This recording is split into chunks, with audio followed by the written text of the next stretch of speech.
Brooke has been a full-time artist for over 7 years, and last year, she made almost $60,000 from selling her original oil paintings and prints, not counting any other income stream.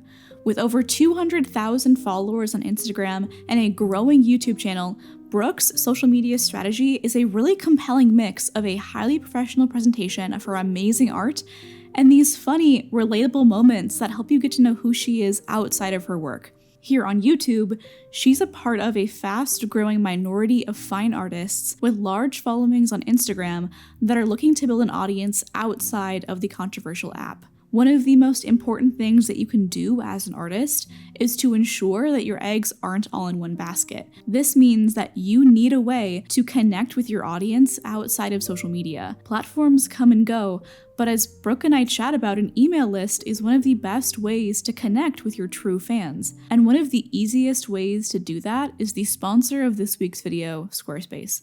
Squarespace is a great tool for creatives looking to build a hub for their entire presence online.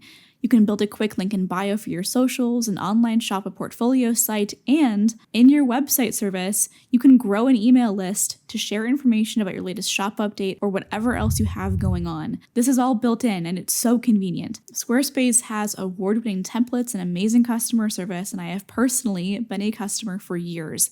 If you want to give it a try, go to squarespace.com/Kelsey Rodriguez and use my code Kelsey Rodriguez for 10% off your first purchase of a website or domain. And now, the interview.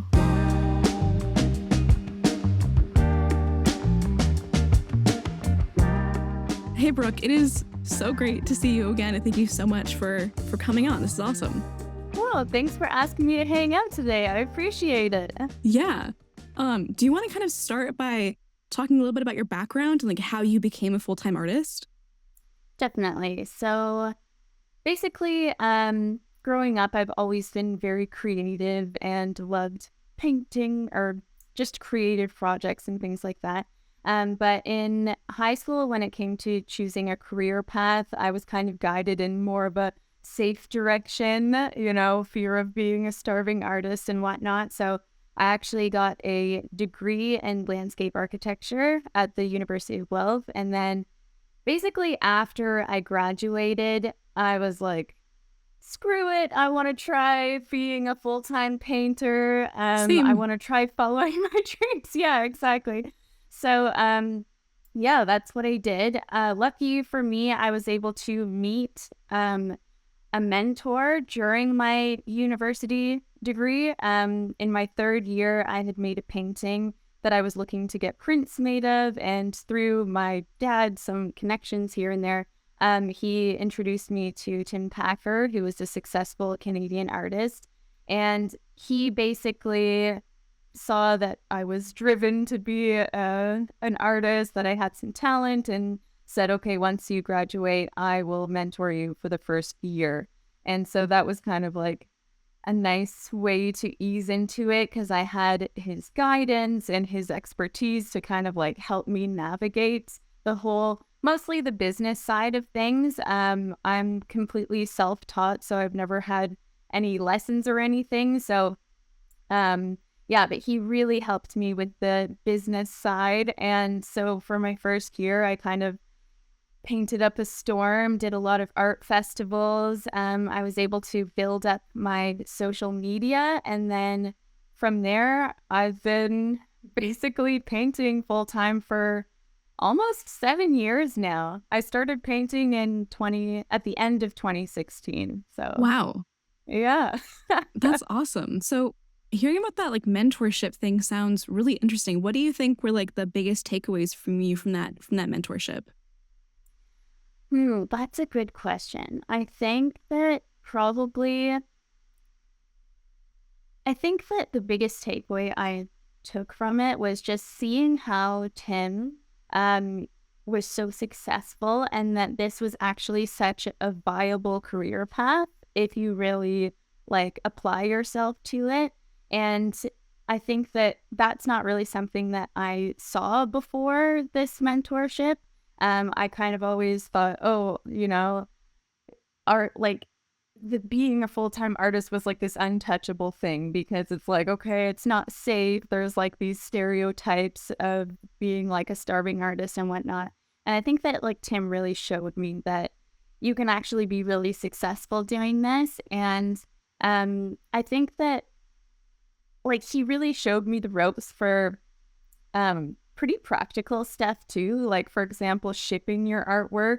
Like I had no idea how to do any of that kind of stuff, but he said, okay, if you're gonna be, you know, for example, I'm Canadian, so when we do international shipping, like to the States, for example, it's like how do you fill out a customs form or how do you For insure your sure. artwork and like that kind of stuff. So I think that there was a lot of practical things that came along with the mentorship too. But overall, I just felt like what was really pushing me forward was the fact that Tim really believed in me. Like he saw my potential and said like, no, seriously, you can do this. And I think that that was kind of like, you know, a really big push for me and what kind of catapulted me into working full time as an artist.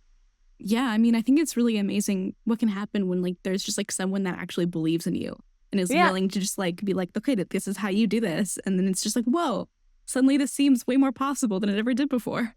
Yeah, definitely. Yeah. Yeah. So one thing that I really kind of love about like your work and your social media presence is that it's super geared toward like, I can really tell that you're kind of doing whatever you want when it comes to your art, that you're like really just like allowing yourself to like explore and stuff. And you've been a Mhm. full-time artist for so long. I'm really interested in kind of learning more about how you're managing experimenting along with like trying to make this like your job and like maintaining that, because I feel like a lot of artists are pressured to really niche down, and I don't think you've really done that from what I've seen.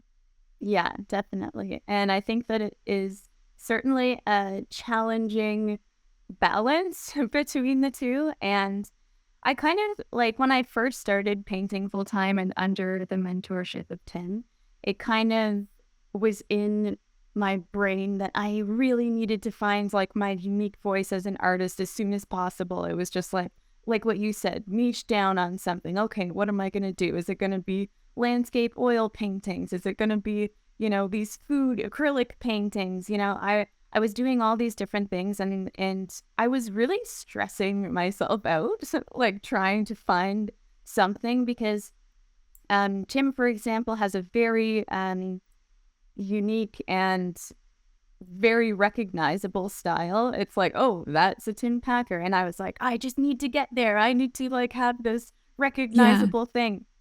But then like years started passing and it was just like I couldn't I just had so many different ideas that I wanted to try and I'd never really found something where I was like, okay, this is it. Like this is what I'm going to stick with for the rest of my career. And instead of like stressing out about it, it was kind of like a couple of years ago, I just decided, okay, you know what? I'm just going to enjoy the ride because I really don't think that it's necessary for artists to niche down on any very specific like subject matter or medium or whatever it is style.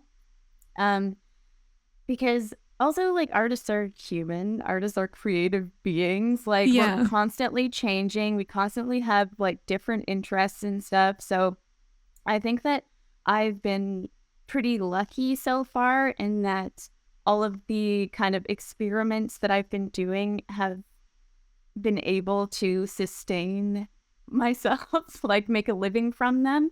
Um, in other words, like the experiments that I do usually turn out in a way that people are willing to buy them in the end. So I think that I have been really lucky with that. That's not to say that I haven't had failures or anything, because obviously not everything that I make turns out perfectly, but I've been lucky enough to be able to like, you know, make a living from the experiments that I do. Yeah. And speaking of making a living, we met at Creator Camp and we kind of met and you were like, wow, you make money from YouTube. Like I'm just starting YouTube. And we had this moment together. We were like chatting about business and sharing the numbers. We realized that like our two businesses are structured very differently. So if you don't mind sharing, I would love to hear I think everyone else would love to hear that are watching, kind of about how you structure your business and where you're making money right now and kind of the percentages of how it all kind of equals out in terms of income streams. Yeah, definitely. I know that was a really interesting conversation for me also because I'm like, wow, here's another full-time artist, but like our income streams are so different. Yeah, And for me, like, and I really admire for you like how transparent you are of sharing like, you know, the numbers of everything. I think that brings a lot of artists like clarity and kind of helps people understand like, you know, how you can be a full-time artist. So I think for that's sure. really cool what you do. And at the moment, I am trying to diversify my revenue streams a little bit more this year. That's something that I'm really focusing on because at the moment, I make basically 100% of my income off of only selling my artwork. Like there's That's no, yeah, amazing, there's but no kind of like you. stressful. Yeah, it is kind of stressful. And I think and that's the main reason why I do want to diversify, just so that I'm not solely relying on only my artwork to sustain myself. So basically, yeah, when it comes to artwork, I am selling my prints, which is open and limited edition prints. Open edition prints are kind of like the lowest or cheapest kind of thing that you can buy. And then limited edition prints are obviously a little more expensive. And then, so prints, on just for like also transparency's sake, I'll just like tell you the numbers from last year in 2022. And just Oh keep yeah, in that'd be mind that, awesome. yeah, just keep in mind that all of these numbers, like they fluctuate so much from year to year because it's not like I have a set salary. It really just Yeah, depends on like my performance, like how much I'm painting, how much I'm doing commissions, and, you know, like what I'm kind of focusing in on that year. So, anyways, but just for example, last year, so prints, which includes open edition and limited edition, made up 60% of my income, and that was 47,500 in sales. And so keep in mind that all of this is also like that's just sales. It's the gross amount, not the net amount. So that's not for sure. including like what Yeah. it takes to, you know, produce the prints and everything. Um, and then for my original paintings, that made up 25% of my income, which was 18,500. And yeah, so that was just like basically when I say originals, it means I had an idea for a painting and I just painted it and put it online and like crossed my fingers and hoped that somebody would buy it. And Yeah. then and I kind of keep that separately from commissions because even though they're both original paintings, one of them is like my personal projects, and then commissions is, you know, I'm being hired to paint someone else's idea more or less.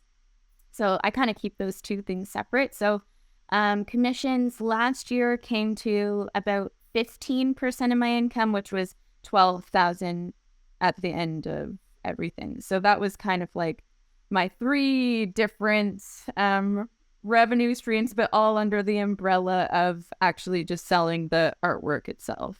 Yeah, I mean, that's awesome. That's almost, if not a little bit over 6 figures, right? Yes. Yeah. Wait. Yeah, that's incredible. I'm always I was doing thinking like about mental math in my head, and I think you're close to like 85 or something, and it's like somewhere. I think it was more close to 80, like Gotcha. 80,000. Yeah, yeah. So, and that was a pretty good year. I've had better years, I've had worse years. It's really like, that's what's a little bit stressful, I think, about being an artist is how like your income really fluctuates just depending on your performance almost. Like Yeah. it's like you're 100% responsible for the money that you bring in. You're not making like a salary where you can kind of depend on, okay, I'm going to get this much a month. It's like some months I'll be focusing on, for example, so like we said before, I just started a YouTube channel, or actually I started the YouTube channel a long time ago, but then I took like a 3 or 4 year hiatus and just So like didn't basically, you started it. Yeah, yeah. yeah, so now I'm restarting it, and I'm kind of like that's hopefully going to be another income stream down the line. I have been monetized, but yeah. Congratulations. But so far, yeah, it's like I've made like a couple $100 or something. So, but Yeah. that is something that I hope to grow in the future. But yeah, but I think that, yeah, for example, what I was saying before is now that I am focusing a little bit more on YouTube, and for me, I'm still like learning how to edit my videos and have like all the camera setup and lights and everything I like really that. like them for So, what it's worth. I mean, like, oh, well, thank you. yeah. It's I know that you definitely a learning curve. yeah, I think you did a really good job of like composing a nice shot, and like lighting is so important. Like you have that like nailed. It looks great. Oh, thank you, Kelsey. That means a lot. I think that you are an expert in this department, so that I means don't know a if I'd lot. say that, but I certainly have opinions. But yeah, obviously too that YouTube takes up a lot of time. It's very time consuming. And Absolutely. Yeah. yeah, so sometimes I'll be it'll like a month will go by and I'll be focusing on, more or less my YouTube channel, which I'm not even really making money off of at the moment. And then I'll be like, oh rats, I've only made like, $200 this month. Like I have to like scurry and then I'll like, so I kind of go through periods where I'm like, okay, this is now I'm gonna be focusing on painting and I'm gonna like, make a lot of original paintings and just really like thump those out and boost my income and then be able to like coast for a little bit after so that I could focus on the YouTube thing. And so yeah, it's definitely like trying to find this balance, which is challenging but doable. Yeah. So how does like the sales calendar over the course of the year work out for you? Do you make like the bulk of your money kind of in quarter three when retail sales and e-commerce is kind of at their peak? And like how do you like budget out for the rest of the year like with that in mind? Like you're making like a full-time salary for sure, but it's like you were talking about how it changes so much and that makes kind of budgeting and running a business a challenge, right? I mean, how do you deal with that?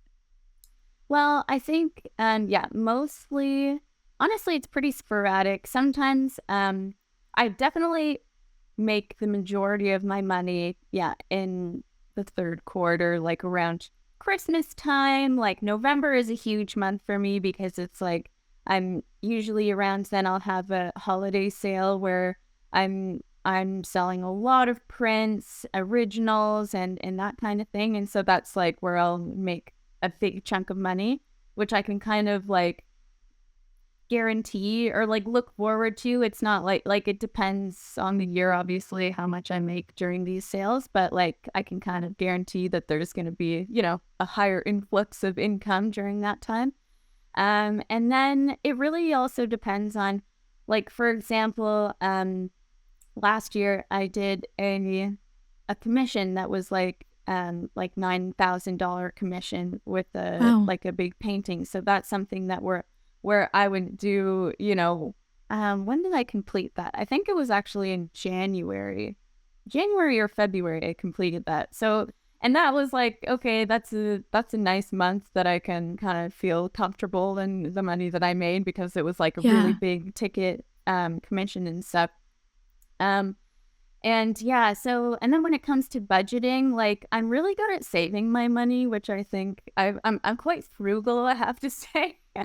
So I think That's that great. comes Yeah. in, yeah, it's definitely comes in handy as an artist because, yeah, I'm definitely like, I have my savings and I'm able to make enough where I can like, buy my groceries, pay my rent, and then have For some sure. left over. And then, I don't usually have to like dip into my savings. I kind of like still have some money to put away at the end of, not every month, but usually I kind of do it like at the end of the year. It's like I'll gather it all up and then be like, okay, now I can look it.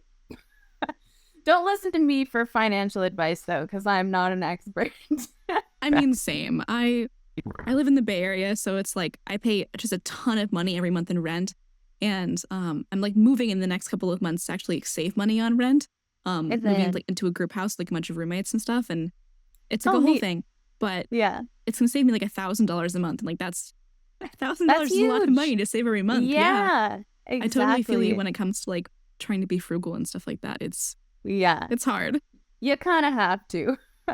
And I Yeah. know like the Bay Area is so expensive, and Toronto also, the rent prices Insanely here are also expensive. really expensive. So Yeah. yeah, my partner and I lucked out on our apartment, but still, like, in comparison to other parts of the province, we're like kind of paying top dollar. So yeah, Yeah. we have to be as frugal as possible. Then For sure. I'm curious as like how your income has changed over like the past like several years that you've been a full-time artist. Have there been periods where you're making a lot more than what you're making right now, making a lot less? Like how has that kind of graph changed over time? yeah, definitely. I think that it's also really, like, my income is really tied to my personal life too, I have to say. Because obviously, like, my income is very dependent on my productivity. And if I'm not being productive for usually reasons in my personal life, then it's kind of like, okay, I'm not making, as much money. So, Yeah. and these times, so for example, in 2019, in January 2019, I moved to Vienna, Austria. And that was like to move in with my partner who is Austrian. Yeah. And that whole year, like 2019, was a year where I really didn't make very much money. I don't even, honestly, like, I don't even know what the numbers were. I'm the type of person who doesn't really, even though I probably should, I don't pay too close attention to it. I feel you. The Like, numbers, I it can be don't like a really, whole thing. I know, to me, it's just like so much anxiety around it. And I don't even have like a mental graph, but I can tell you that, like, in 2019, when I did move to Austria, it was like completely uprooting my whole life and my whole business, which was situated here in, the greater Toronto area. And, and then just kind of like plopping myself in a foreign speaking country where I kind of had to like start from scratch in a way. Like, Yeah. luckily for me, I can paint from anywhere, but, basically 90% of my customers were Canadian and American. So now I'm like on the other side of the world or on a different continent, and I have to figure out, okay, how am I going to ship paintings now from Austria back to the States, back to Canada and stuff. Prices are going to And go up because of international shipping and yeah. yeah, exactly. And then it was like switching like my Shopify store from like Canadian dollars to euro, and like there was just so many like kind of hurdles that I had to jump over. And then on top of that, it was also kind of dealing with, some loneliness from moving to a new place and not really having a lot of friends, and then working from home all the time. And I feel like kind of all of this really played into not being as productive and not, producing as much artwork as I normally would on like a regular year.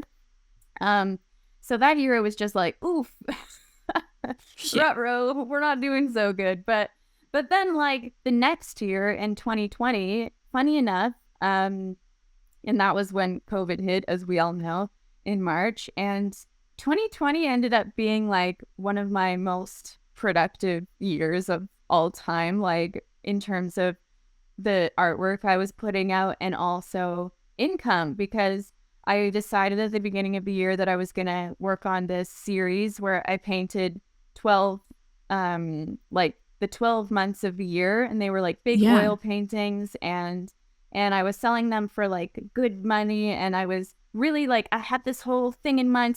So every month I was like putting out like at least one of those big paintings. And then at the end of the year, I made calendars from it, and the calendars were a huge hit. So I made good money off of that too. And And now you then have I prints still also, on your website. yeah, exactly. And Yeah. so, and then the prints were another thing. So it was kind of like selling all those original paintings along with prints of all of the paintings, along with calendars. And that ended up being like one of my most financially successful years. And I think that maybe COVID did have something to do with it, because I was also like, I was settled now in Vienna. Like, I was used to my new Viennese life and everything. And then yeah, my partner and I were super fortunate enough to kind of spend a couple months in his grandparents had like a little chalet in the Alps. And Awesome. so we could like escape the city. Everybody was like, oh, get your toilet paper and stuff. And we kind of just like, we're like, peace, we're going to go out there. And it was honestly the best. Like, I mean, I feel like very privileged to say that, but it was really nice because we could, I was just painting all day and it was nice scenery. You know, we could go like on hikes and stuff. And it just ended up being like super productive. And then Yeah. on top of that, after COVID kind of like eased up a little bit, I ended up moving into a studio, like outside of my apartment, into a shared studio space with a bunch of other artists. And that was also like a very big game changer for me in terms of productivity and stuff. Because now I had that work life separation and I just felt like I was doing so much more. So, yeah, I guess to answer the, the question, it just really depends on like where I'm at in my personal life. It's super tied to like how productive I am financially every year. Yeah, no, for sure. I mean, that's like both really freeing and it's got to feel just like really amazing to have all of that independence and stuff. But do you have, I guess, like plans or considerations for the future to make that a little bit more consistent? Or like, do you have thoughts on trying sort of like passive income streams? Like, kind of what is your plan for your business going forward now that you have like this just like amazing customer base? Like you know how to do this, you've done it. How do you want to grow from here? That's a really good question. And that's something that I've been thinking a lot about recently. And I would really like to kind of open up some more passive income streams, that being in the form of probably like digital products. So I know you know so much about this and you're like Yeah, killing it in this realm of the arts. And thank so, you. yeah, so that's something that I think would be really good for me just to have to take some of the pressure off, because I think like if you can make, you know, some good money from digital products, like whether it be an online course or whatever, I think that yeah, it takes pressure off of actually feeling like, okay, I really have to get in the studio and create and I have to like do this and do that. And Yeah, and I hadn't, like last year, I was really dead set on making an online course actually about being an artist on social media and kind of like how to market yourself and stuff. But I've had like kind of some mixed feelings about it recently. for I sure. did start the Yeah. course and I was kind of like coming up with the curriculum and stuff. And then yeah, I'm still on the fence. I'm still figuring out whether it's something that I want to do, because on the one hand, I feel like I do have a lot of knowledge that I can share that people could benefit from. But on the other hand, I also like really hate social media sometimes. And like, Same. yeah, I It's so know relatable. I know exactly. Like, I think every artist knows, like, it's kind of like this really intense love-hate relationship, because on the one hand, like, you need it in this day and Yeah, and like age. I owe it everything, but like, Yeah, ooh, I know. But oh, it's just like a baby that just is crying all the time and needs constant feeding, and yeah, it's just like it can be so exhausting. And I think that a lot of people, yeah. So for this, I'm like still I think it could be good for me to come up with some kind of online course. But I kind of want to make sure that it's really going to be giving enough value to the people that would be purchasing it. And I think I need to maybe rethink the direction I want to go with it a little bit. It's not going to be just like, okay, in order to like grow your audience, you need to, you know, post a reel every single day. Like, I think that that's not really a sustainable thing for artists. but And also like that advice has an expiration date too because things like are yeah, always changing. yeah, So I feel like if you exactly. did make a course, you'd want to make it kind of like evergreen in that way, where you touch on like how to make high quality content or attract collectors or like the more like kind of like foundational skills that make that work, Yeah. rather than like the specific tips and tricks that like are true in the moment. Yeah, exactly. Because that's only going to last so long before like the next fad kind of comes along.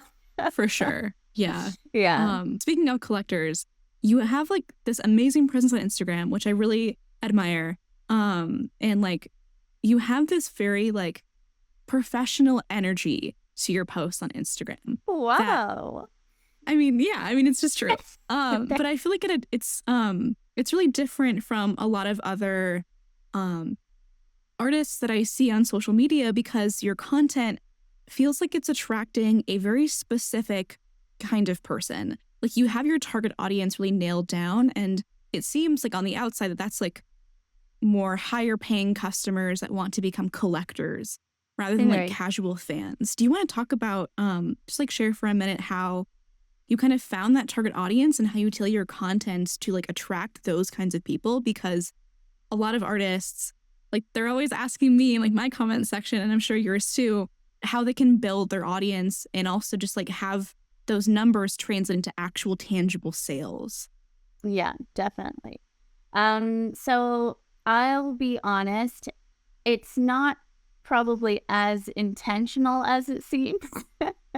I think that I kind of started doing this like everybody, not really knowing at all what I was doing.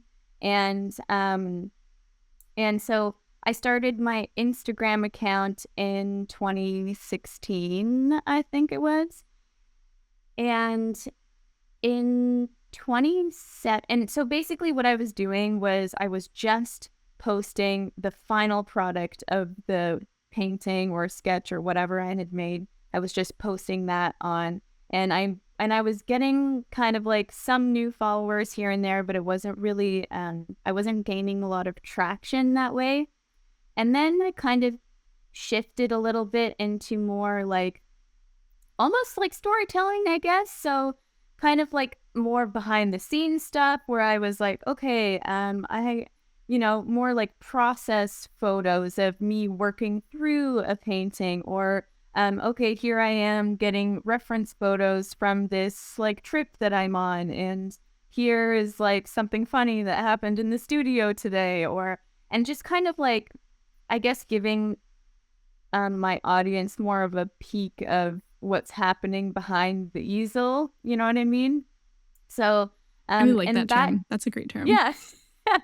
And that seemed to be really, like, it really changed, I think, the course of my audience and kind of like how things transpired in collecting more people in my audience, I guess.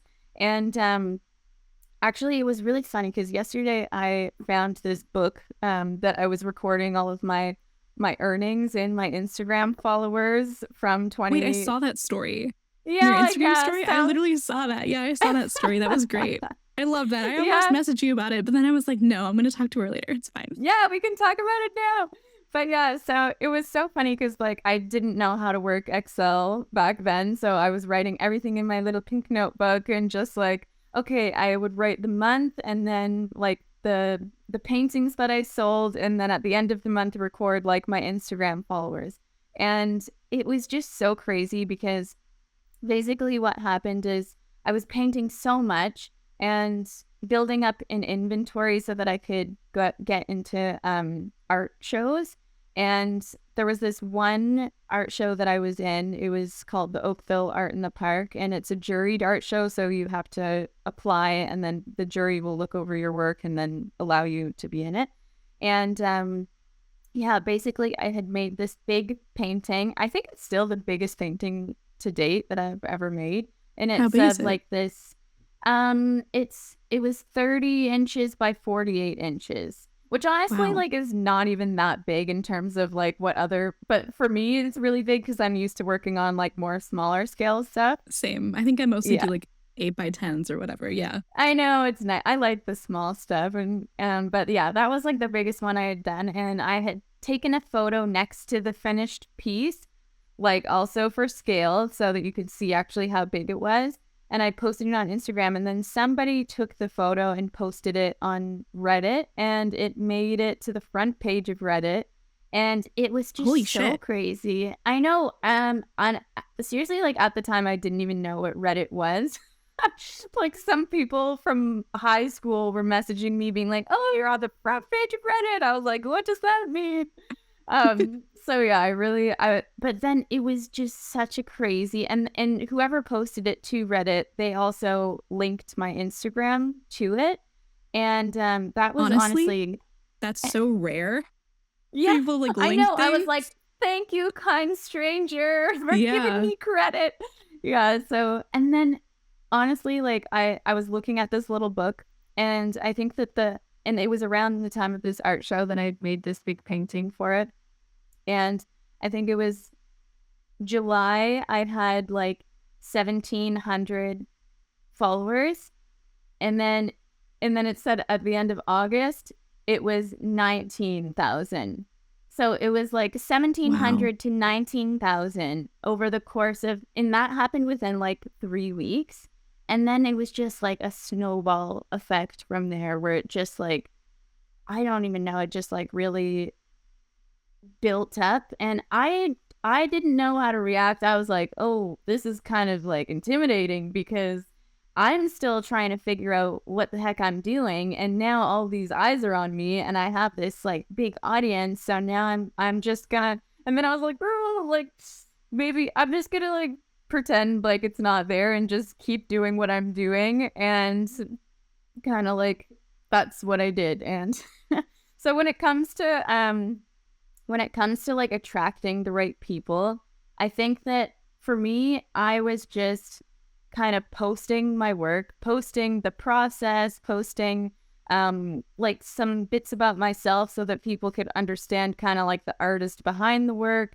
And I think that in some ways I did just get lucky from the right people finding my work. But at the same time, I think that I've learned some ways to also kind of hold on to them. And that's where I think newsletters really come in handy. Now I've used my newsletter as a big tool in the past, especially in the past year or so. I've been focusing a lot more on it. And so basically now, in the past 6 months, because before I was basically making a painting and then I would post it on Instagram and say, this is now for sale on my website. And then it would be like if people were interested, they'd go on my website and then they would buy the piece if they wanted to. And but that was kind of, and I'm sure you know also, it's a lot of work to actually like put a painting up for sale, because it's not just painting it. Then you have to like, you have to photograph it and make sure you have really high resolution, nice photos. You have to I haven't sold originals in years for that same reason. Like I don't want to do it. I don't want to do it. Yeah, it's so much work. Like and I don't think that people realize that. It's like, it's not just the painting, it's the photographing, and then you have to edit all of the pictures. Then you have to put it on your, make a product on your shop. Then you have to naming it. Yeah, exactly. And deciding on prices, that's always like such a big hurdle for me. And like, so it was just kind of like all this stuff. It ended up being so much work that in the past, I think like 6 months ago, I decided instead of every time I finish a painting, I put it on my shop. I decided to do shop updates where I kind of hoard all of the paintings, and then every like month or so, I'll just do one shop update where I put all of them that I've been hoarding up for sale. And that way I can kind of photograph them all at once, do all the editing all at once, make all the products all at once, like all the descriptions. And it just seems like putting all that work together is a lot less work than just doing it sporadically. Yeah. If that makes sense. No, I mean, it's like the same premise of content batching, right? Like you're filming everything all at once, you're posting it all at once. It's like the same thing. Yeah. Yeah, exactly.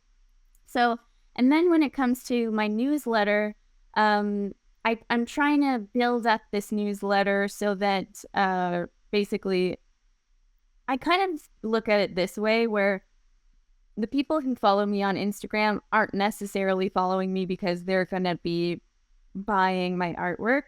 I think a Yeah, they lot might of have just them like seen are, a cool reel and hit the follow yeah, button. yeah, exactly. That, and also maybe aspiring artists who, they want to see what I'm up to, or they, whatever.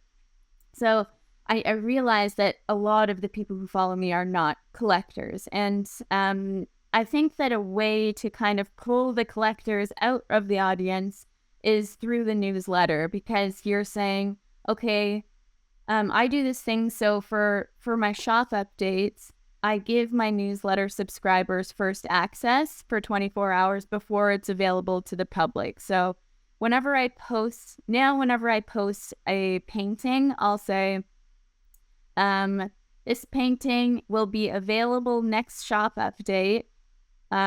Subscribe to my newsletter for first access.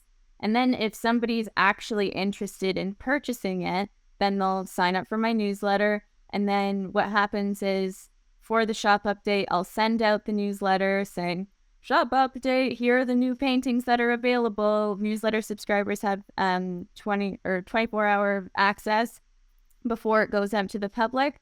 And I send them like a secret link. So I use this app called Locksmith on Shopify, where I can kind of have a hidden page where all of the new paintings will be, and you can only access it via this secret link that I send through the newsletter. And so, Nice. yeah, so then people will, if people are interested in this specific painting, they'll sign up for that, and then they'll be on my newsletter. And on top of that, every week I have a weekly sale, which I call Artwork of the Week, where I pick 3 featured artworks. So I have a big collection of all different kinds of prints. So I'll usually pick like 3 of those, and then they'll be featured, only one of each, for 25% off. And then that's kind of like a little weekly thing every Saturday that all my newsletter subscribers, and only my newsletter subscribers, have access to. So that's also kind of like incentive for people who are actually collectors to sign up for. That's really And smart. Yeah, you're creating like that sense of momentum and urgency.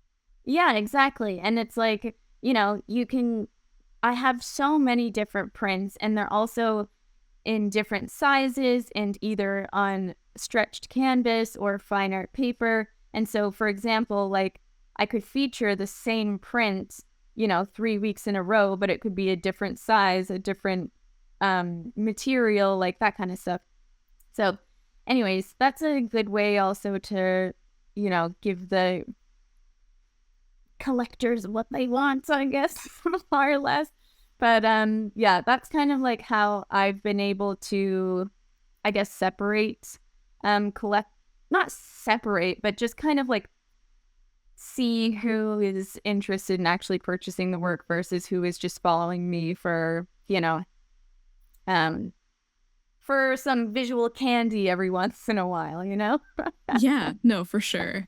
Do you have any plans to like get your work in galleries? Like you mentioned art shows. Are you still doing those? Do you have plans to kind of like get more into like the, I don't know, there's like a whole like fine art world out there, right? That's like different from social media. Yeah. So I haven't participated in an art show, I think, since like 2018. Yeah, I think 2018 was like the last time that I participated in an art show. And honestly, I don't really have plans to do that again in the future, at least not anytime soon. For me, like, I think the art shows are really great, and especially for when you're starting. And I'm super glad that I did that at the beginning of my career. However, it is a lot of work to, like, I was waking up at like 4 a.m, packing up my car with packing up my parents' car with like all my paintings and bubble wrapping every single one. And then I have to go there and like set up the tent and set up the grid walls. And like, it's a lot of work. And then you have to be super charming like all day long for all these potential customers. It does sound really exhausting. Yeah. Yeah. And it's a lot of work. And so since I've been able to actually make a living off of just selling my work online, it didn't really make sense for me to put in all of that effort when I could just kind of, yeah, sit on my Yeah. couch and upload it to my website and then like ship it to whoever buys it. So that's kind of like why I haven't really gone back to that. And then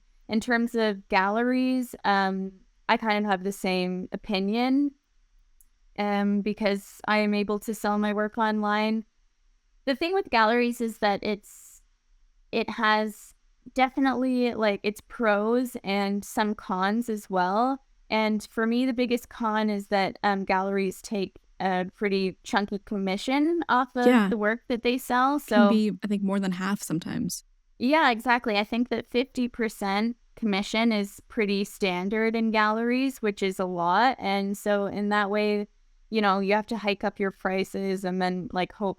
The thing is though, is that galleries have connections, they are the ones that Yeah. really like are in touch with art collectors and kind of what galleries are great for is that they kind of handle selling your work for you. So you don't have to focus so much on the marketing aspects and posting on Instagram all the time and like that kind of stuff.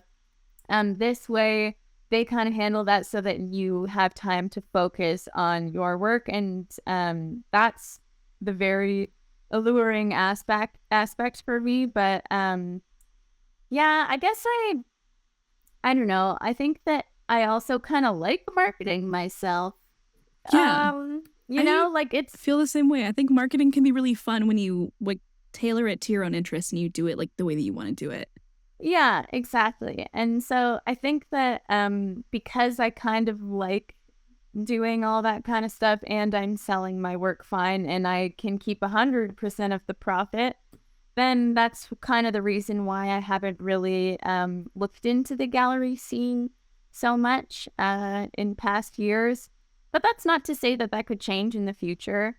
I don't really have any plans as of right now to kind of reach out to any galleries or have any shows or anything, but I kind of like the idea, of like Yeah. having a solo show or like a group show or something. Like that's kind of a fun thing that maybe in the future I would do. But yeah, as of right now, I'm kind of like happy with the way my business is running and satisfied with how it's going.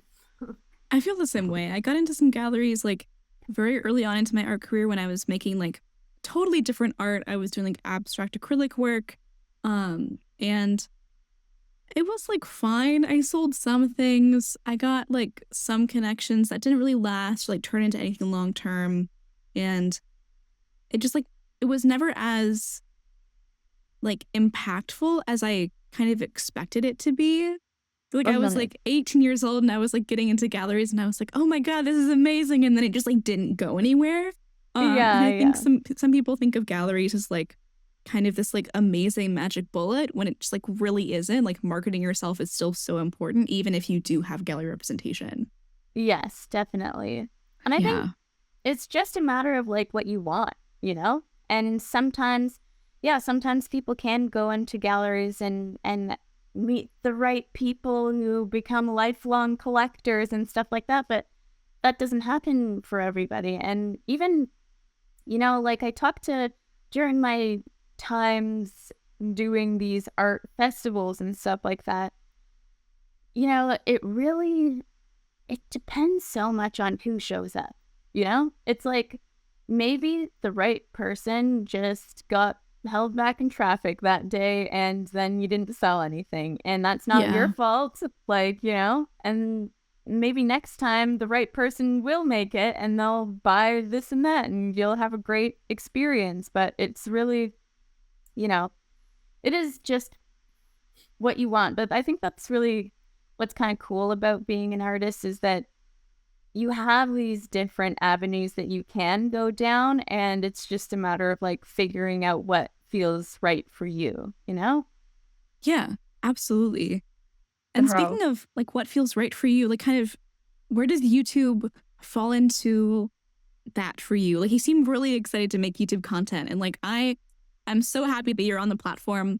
I love your videos. They're amazing. I loved like seeing you make jewelry and like talk about your experiences like living abroad, and that was awesome. How do you think about like your YouTube content as it fits into like kind of your goals as an artist and your marketing strategy, and kind of like what do you want your channel to eventually kind of be for you?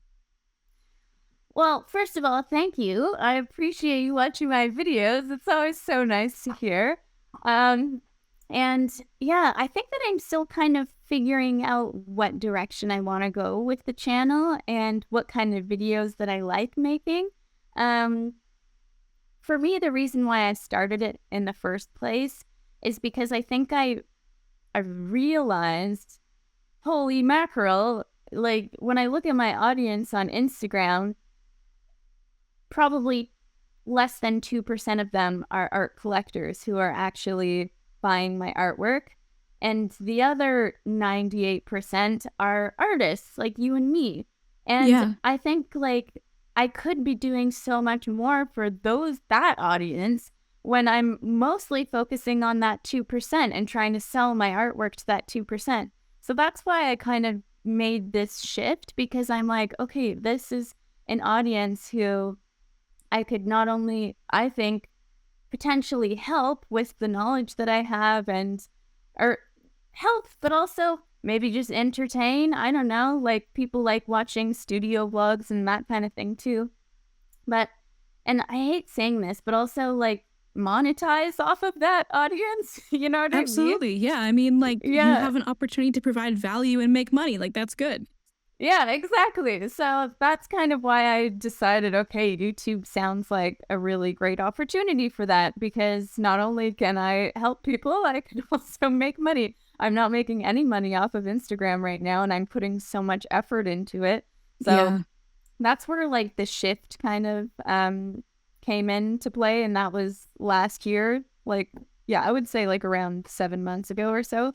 Um, but yeah, I've been kind of a little bit sporadic with the kind of content that I've been putting out on YouTube, because I feel like I'm still kind of deciding, what direction I want the channel to go in. So some of the videos that I've put out are like the jewelry making one, for example. That's more of like a studio vlog almost esque, where it's kind of like, okay, I'm trying something new. I'm just going to record it. Let's see how it goes. And I'm kind of like walking you through the process and just like showing you what I'm doing and that kind of thing.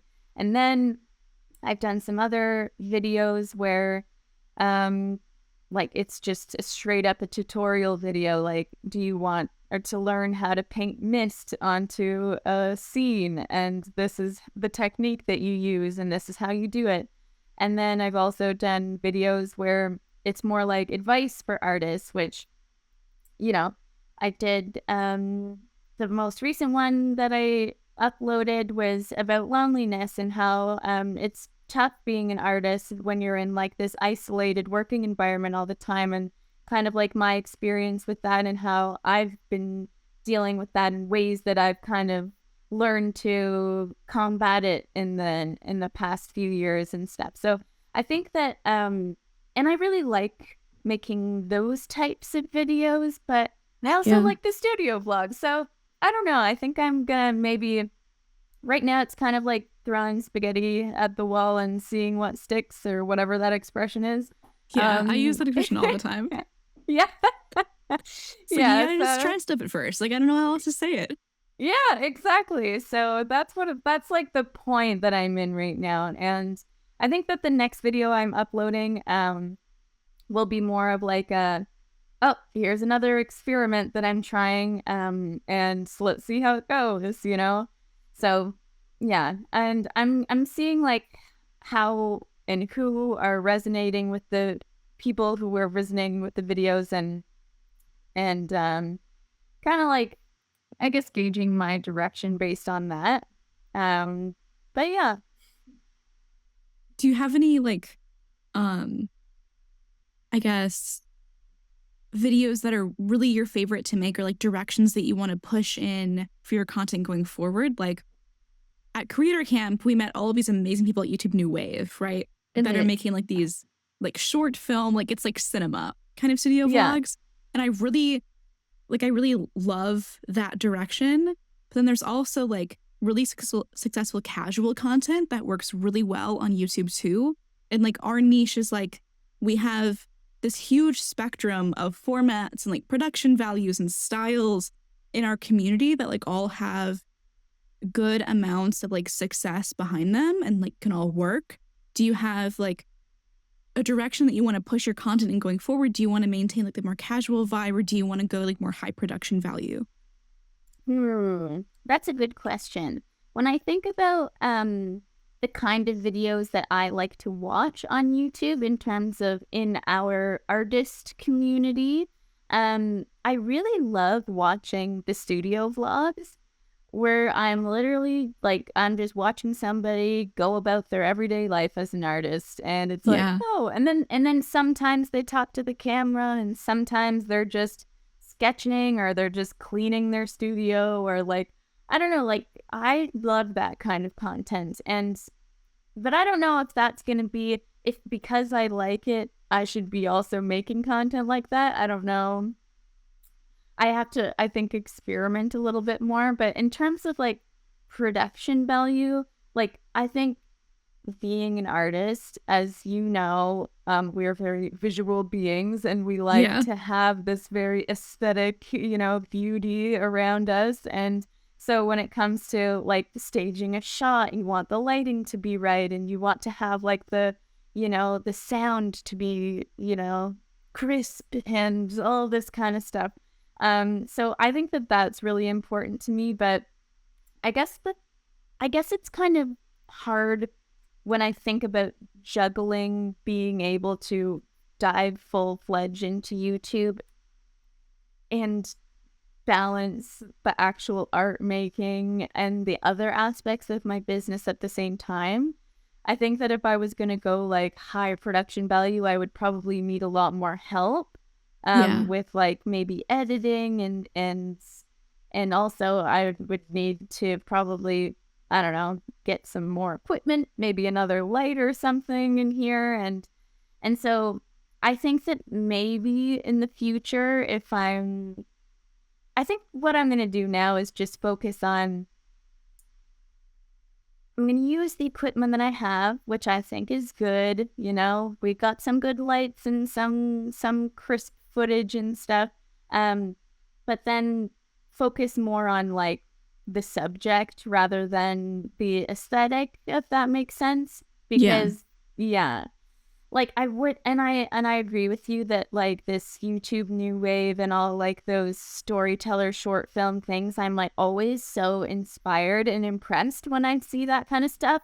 And it makes me think, oh, I want to do that too. Like, oh, I'm going to get this like really beautiful shot of like, me pouring tea slow motion into a cup and like that kind of stuff, which I like to incorporate here and there. But like, yeah, it's also so much work. And right now I'm like, so much work. Yeah, and like the people who are making these beautiful like short films on YouTube, they do have a lot of followers or subscribers and things like that. So I think that for them it's like, okay, well, if I make a really successful video, then I'm going to make a lot of money from it. But for me, who is more or less like starting, I can't really bank on that yet. And I think that right now, I think I just need to produce more videos before I can focus so much on like, this really beautiful storytelling kind of quality, For sure.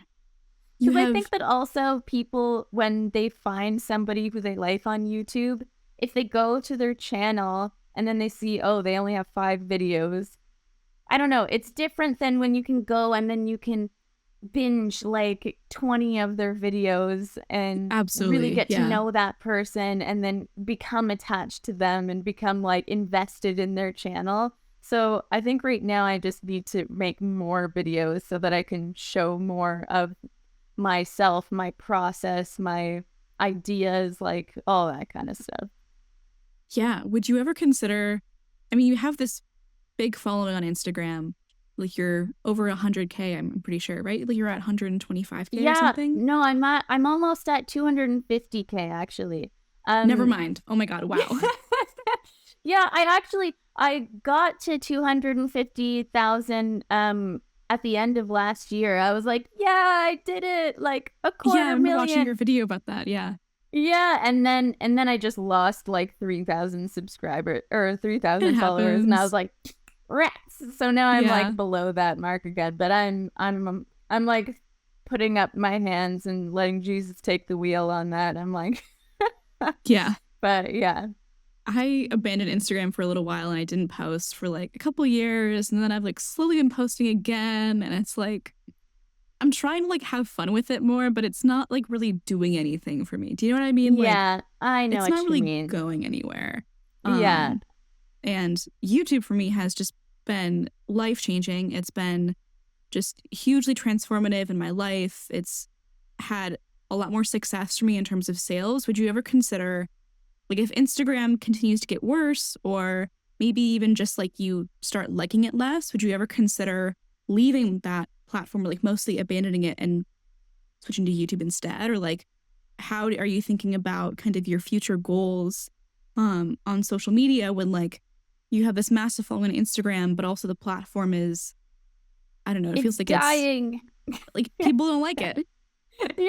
It's Yeah. actually it's very true. Like every artist that I follow on Instagram, I'm seeing stories every day being like, what's happening? Why am I losing so many followers? I'm not, and I feel that. I really feel that on the platform. Like it's tough. At the same time, I don't think that I would ever fully abandon it. Mm. Um just because I think that there has been people in my audience that have been with me for 6 years, Yeah. and like it's like that's who I'm sticking around for, it's like the people who actually care about what I'm doing, and it's not like, you know I don't know, not like the quality people. And what I have in my YouTube video actually about Instagram, I did mention how I am making more of a switch, and so yeah, because last year I really was focusing, okay, I'm gonna grow.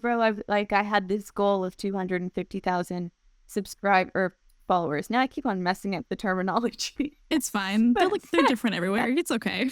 yeah. But I had this goal to reach this number and I tried so hard, and then at the end it was just like, cool, I made it. Now what? Like nothing in my life or my career really changed from it, and it was just like all this effort that I put in for not really any return. And so that's when I made the decision to kind of be like, okay, screw this. I'm not going to put so much effort in anymore. So now like I do upload to Instagram a lot still, but I'm not like putting out reels every week, where it's like, okay, what's trending? I need to find this specific song or do something with this audio and like that kind of stuff. I'm like, okay, I'm not putting any more effort into that. I'm just gonna, when I feel like it, I'm gonna post, and if it does well, cool. If it doesn't do well, then like, cool, whatever. Yeah. But what I really appreciate on YouTube is the fact that I can see my audience growing, and it feels like I'm building something. Whereas on Instagram, it feels like I'm just losing things. Like Yeah. I mean, it that sounds pretty depressing, but it's not all bad. Like I still like Instagram, but I just feel like on YouTube, it's almost like there's more hope.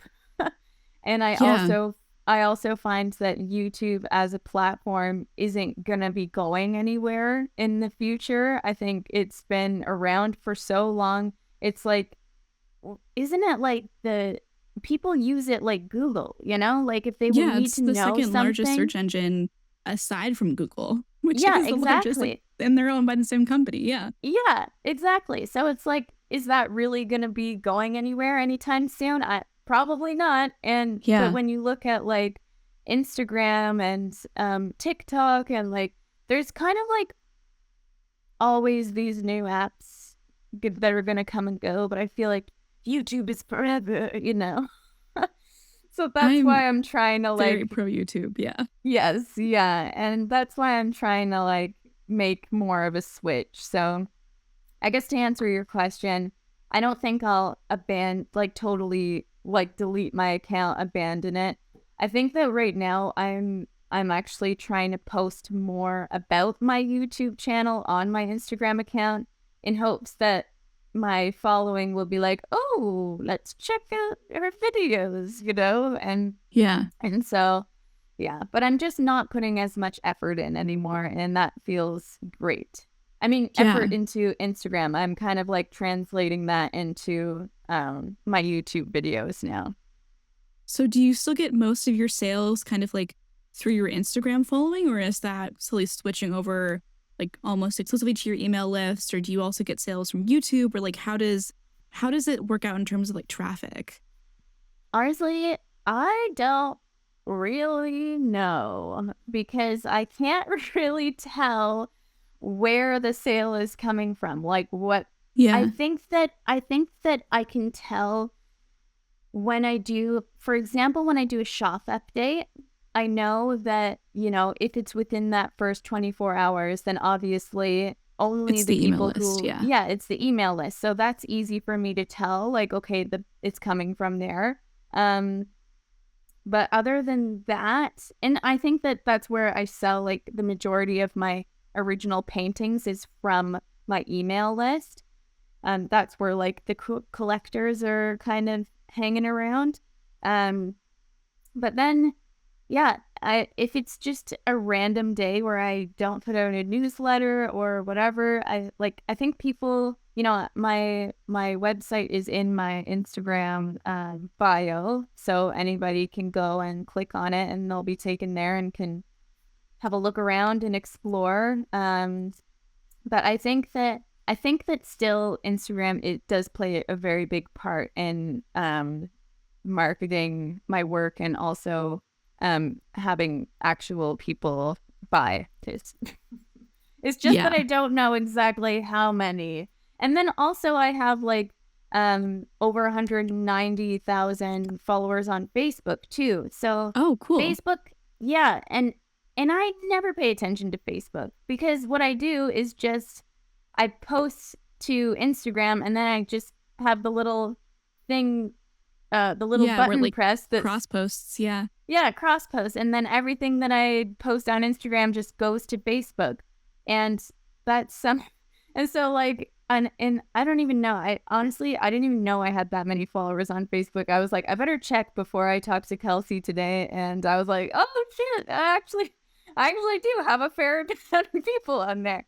So like Nice. that is also a place where people find my work. And what's nice about Facebook too is that you can actually post links in your description. I Yeah. wish that Instagram would do that, you know? If you could just, well, I guess you can kind of tag products in your Instagram. But then they're But I like kind feel, of like making changes to that. I'm not sure what the changes to the products thing is going to be. And it's like kind of confusing and doesn't integrate with yeah, everything. And it's just like, yeah, you it's know? confusing. And I think I also find that for some reason, when I post a painting or a print or whatever, and then I actually tag the product on the post in Instagram, and then it shows the little thing. So then when you scroll and you find my post, and then it says there's the button that says see products, and then you can like see it. I find that when I do that, the post doesn't get as much engagement. I think that Mm. maybe like people see that and they're just like, oh, like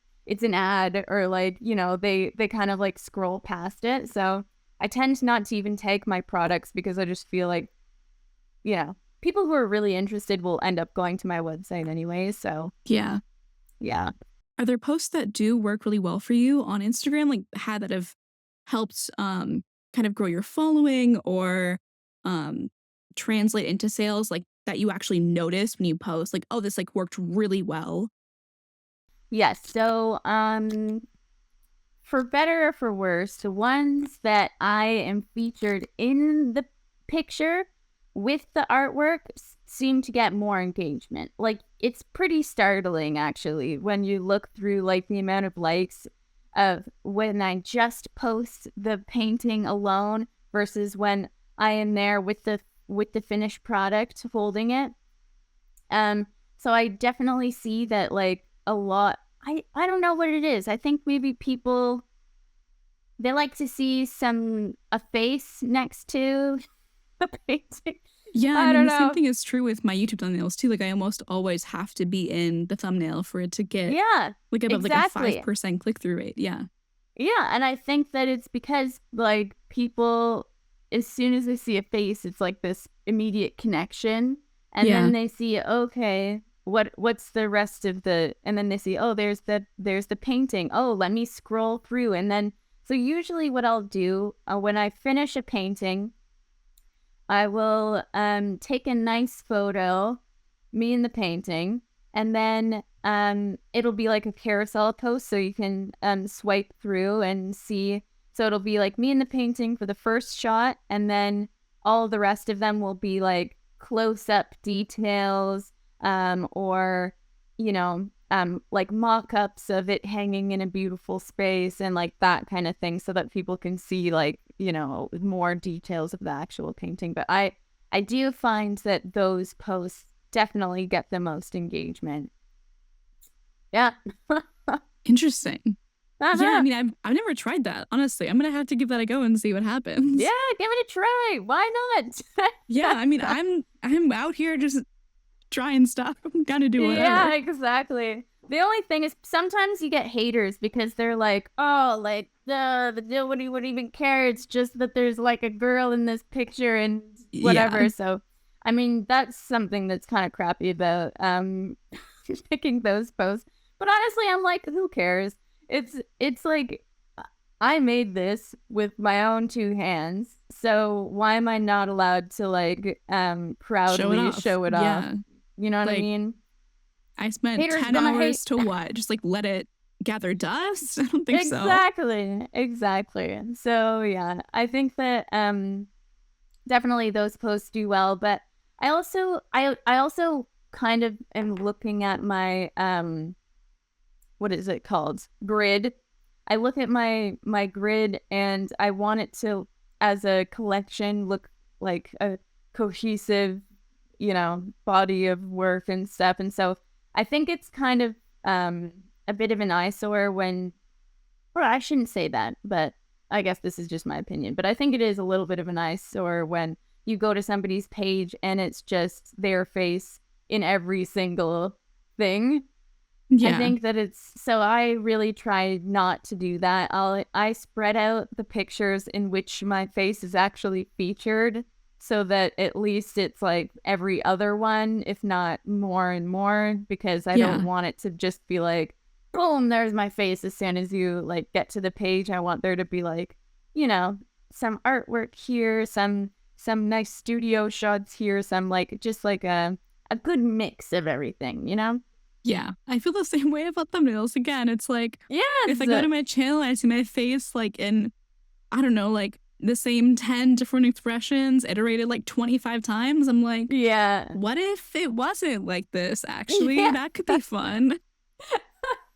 I know. Now I sound like such a hypocrite because when you go to my YouTube channel and look at my thumbnails, it's literally my face. Yeah. Facing up. But like, if it works, like it's so hard to like intentionally sabotage the video like a little bit, because like you want it to look nice like when you're viewing them all at once, but it's like, I don't know, it's like you need like a good like clickbait sometimes just to grab people's attention. I mean, if it works, it works, Exactly. So those don't fix it if it ain't broken. Yeah. Those were kind of the bulk of the questions that I had for you. If you want to ask me anything, please feel free. Like I can be an open book. Ask me whatever. We can just chat now. Oh, great. Okay, so I would like to know exactly what kind of digital products you are selling at this moment in time. Yeah. So there are a couple of things that I do. I have prints that are print on demand, which is like digital, like that I don't have to do anything else. But like, people do actually get physical products. So I have limited edition prints that are print on demand, that are like higher end. They're numbered, they're larger sizes, like they cost an insane amount of money to produce. Like I do very few of them, and they're like Yeah. electronically signed. Like large Okay. prints are a nightmare. Yeah. And then I have an in-print storefront that is like smaller, more open edition. But in terms of digital products, I use Notion like almost religiously. Like for everything in my life, I use Notion. It's like an all-in-one productivity app. I use it for my content calendar, for my business goals. Like I have a studio notebook where I keep track of like all of the paintings in progress and like my learning goals with my art. And Oh, cool. I've made enough videos kind of on Notion and like showing that a little bit, like just even behind the scenes in studio vlogs in the past, that people have wanted the templates. And so I've started to sell those. I've sold those for like over a year now. And that's kind of where the bulk of my sales are coming from. I have like a bundle where like they're all together. And then I also have a workbook that's like, you were talking about earlier how you were like struggling with like the ethics of like creating a course. Like you weren't sure if it was going to like be enough value to like really work out. And I felt the same way. I was thinking about starting a course like long time ago. I'm still thinking about it. Like I might still, I don't know. I don't know. Yeah. I feel the same way. It's like, do I, don't I? Will I have enough to say? Yeah. I'm sure people would want to hear from me, but like also, I don't know. There's like a lot of like controversies surrounding online courses that are not like high quality. Like I don't want to get canceled, all of the things. Yeah.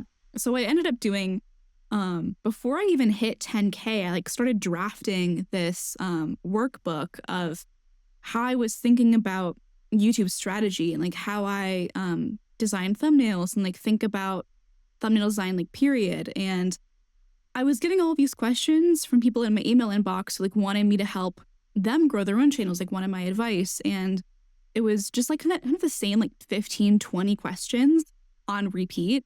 And I just like could not justify to myself, even though I wanted to respond to everyone personally, to do that. So I decided to make this workbook basically that was like, okay, here's how I think about starting a channel. Here's how I like found my identity as an artist online. Here's how I like think about content strategy and like planning and like series and like performance and like analyzing the numbers and seeing what works and like also weighing that against my own goals as an artist and kind of the, not like the tips and tricks, but really like kind of the foundational like skills of being an artist on social media, like how you think through it is what I made this workbook about. It's like 60 pages long. I update it every like couple of years.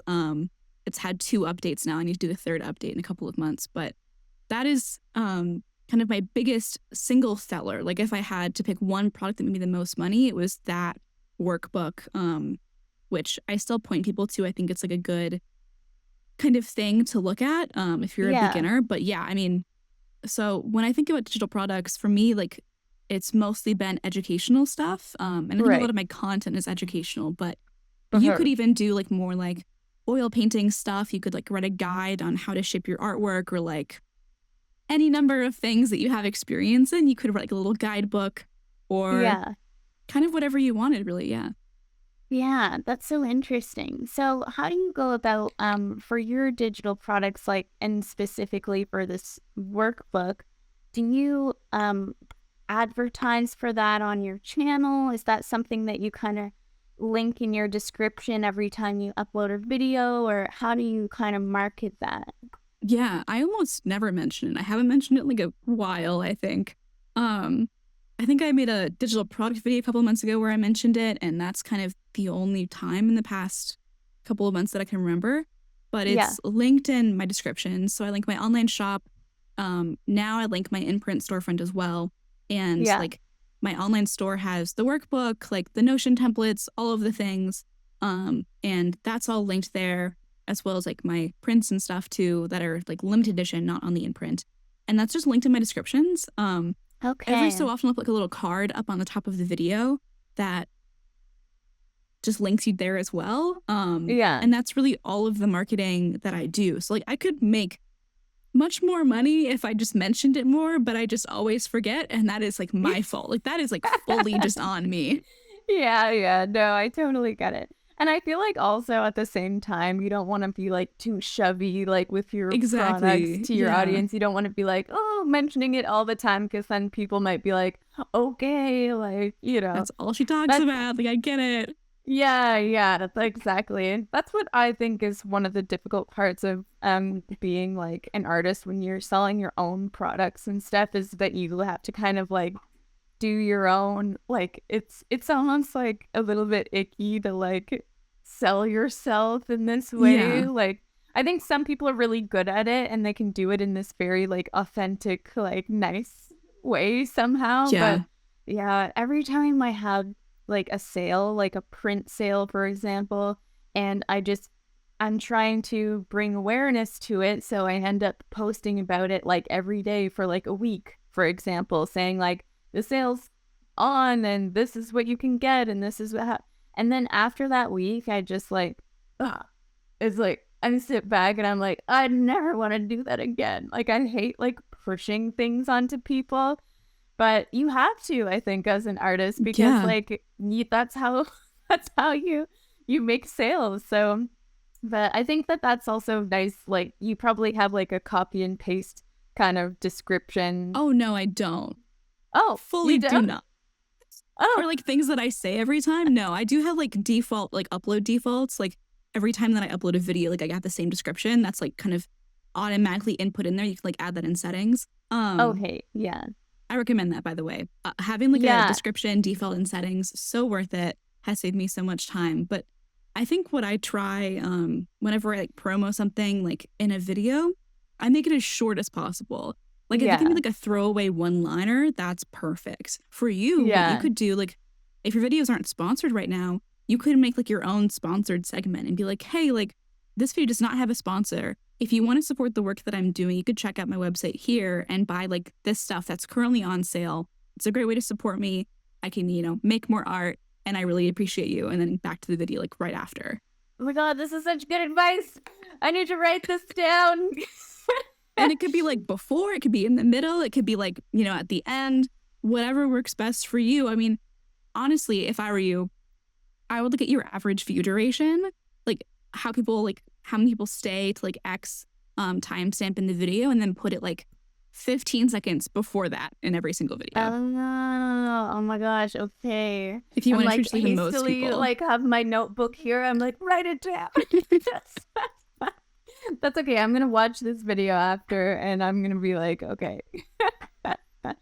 That's actually a really good idea. I know, because right now it's like my channel is still quite small, and so yeah, I don't have any sponsors right now, and it's kind of like, oh, like I really need to be making more money from this, just because like it's so time consuming, and the time that I'm spending making my YouTube videos is time that's taken away from me creating artwork that I'm selling to make a living. So Yeah, that's yeah. a hard calculus to figure out. I Yes, will say definitely. that when I do mention stuff, and like really I have no excuse.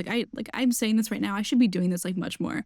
But when I do mention my products and my videos and stuff, I do experience like, I think sometimes it can even be like a 300 to 400% increase in sales for like a given week. Really? And Yeah, so I think even like though you're small, you do have like a dedicated following that watches your content, right? And you are yeah, growing really yeah. fast. And like investing early into promoting your own content, like having that in links, making cards, doing all of this stuff means that when people like start watching your content more and more and they explore your backlog, like your whole content library, you will already have a ton of stuff for them like to check out that you have promoted in the past. Yeah, It's like true. you got to think of every video as like a thing that will be around for years. Yeah, I guess that's what is such a different thing when it comes to YouTube versus Instagram. It's very different. Yeah. Because like I feel like the posts that you make on Instagram are quite fleeting. It's like, okay, there it is, scroll past it, and then I think I've posted like, how many posts do I have on Instagram? I think it's literally like 1,500. It's like nobody is going to be scrolling that far back, you know? Yeah. But when it comes to YouTube, I think that you have like it's more like almost evergreen, you know? Like people will Absolutely. watch it years to come. And I think that, yeah, sometimes that's a scary thing to talk about or to think about, just because I'm like, oh, is it going to be like, am I going to be so cringy when like 5 years or 10 years from now I look back at these videos? But I guess everybody is the same in that regard. You got to start Yeah. somewhere. I mean, YouTube is like, it's crazy. Like, a crazy thing has been happening to me this week. So I posted a video last summer, like fully a year ago, probably over a year ago, on like the title is something like 30 ways to make money as an artist or whatever. It's like a listicle, basically. Like think Okay. BuzzFeed. Um I and think I it's watched this oh yeah, it's like a recently. very straightforward video. Yeah. Um but it like did well initially because I posted it when I was growing a lot, and then over the past like 6 months or so, it's like still getting some views, but the graph is like really high, kind of doing this and then going right Yeah. down and doing that.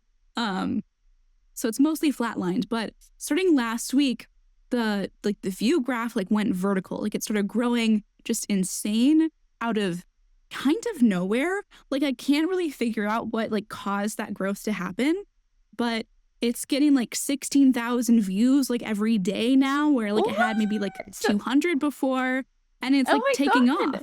Like it could That's feasibly, awesome. yeah, it could feasibly hit like 1 million in like the next month or two if it continues growing, which is like insane. Yeah, crazy. And And wait, it's when did you post it? over a year ago. And that's A happened to me year multiple ago. times, like where videos that Wow. I will post will take off out of nowhere.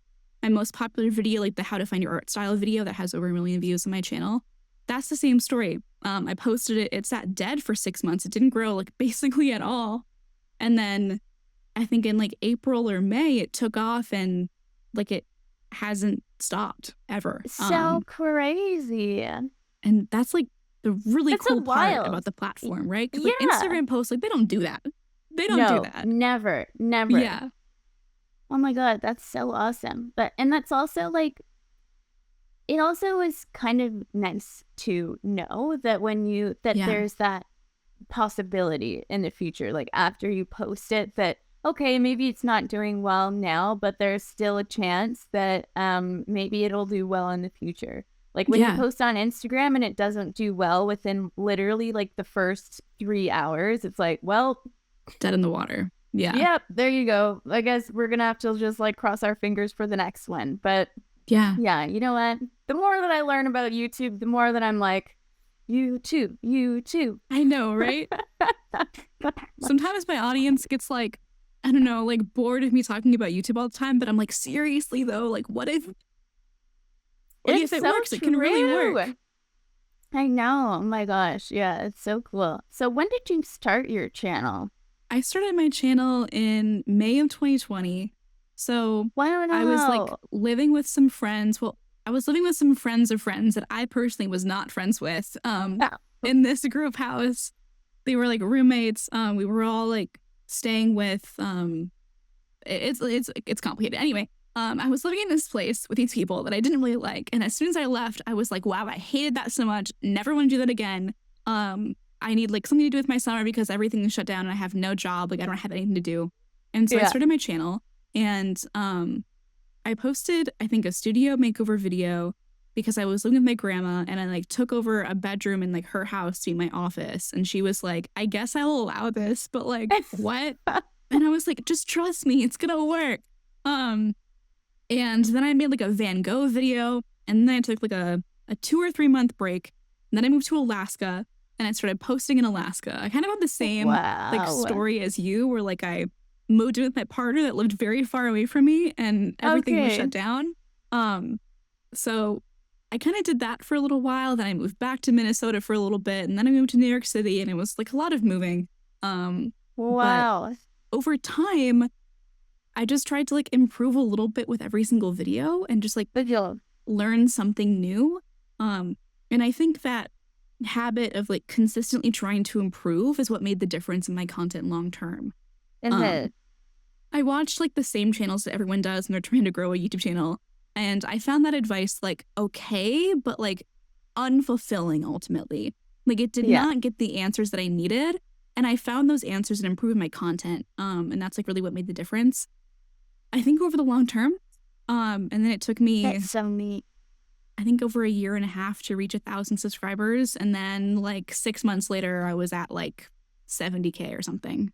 Oh my God. And that's so crazy. And like, it's so nuts. Like, and you know what? I think that what's so, I found that a lot of people that I also talked to at Creator Camp, they started their channel or whatever they were doing in 2020 as well. It was like, everybody was just like, okay. And then seeing the amount of success that everybody's had just in the course of like 3 years, I'm like, oh, this is so nuts. But It's been, I think that like, amazing. Yeah. yeah, and I think that what you said about just trying to improve your videos, like even just a little bit every single time, that speaks like so much to where you're at now and like the quality that you achieved with your videos in terms of like, you know, not just visually, but also like the content and everything. I think that that's something that like everybody can do. And that's what I'm also striving to do a little bit more with mine too. And I feel like I still have so much to learn, but I'm definitely going to take that advice with me, and also all the other advice you gave me. You're like my YouTube guru. Thank you, friend. I really appreciate that. Of course. You have my number. If you ever want to text me about anything, just let me know. For or just like text me. I didn't say that right. Anyway, this was great. I don't want to get too much of your time, so I'm gonna probably say goodbye here. But okay, I will link all of your socials down below. If you are watching this, please go subscribe to Brooke. She's great. You'll love her content. You like my content already. Like, you're gonna like her content. Like, just do it. What are you waiting for? What are you waiting for? What are you waiting for? You're still here? You're still watching this? Come on. All right. Thank you so much, Brooke. I will talk to you later, and I'll see you. Thanks so much, Kelsey. It was a pleasure hanging out. Talk soon.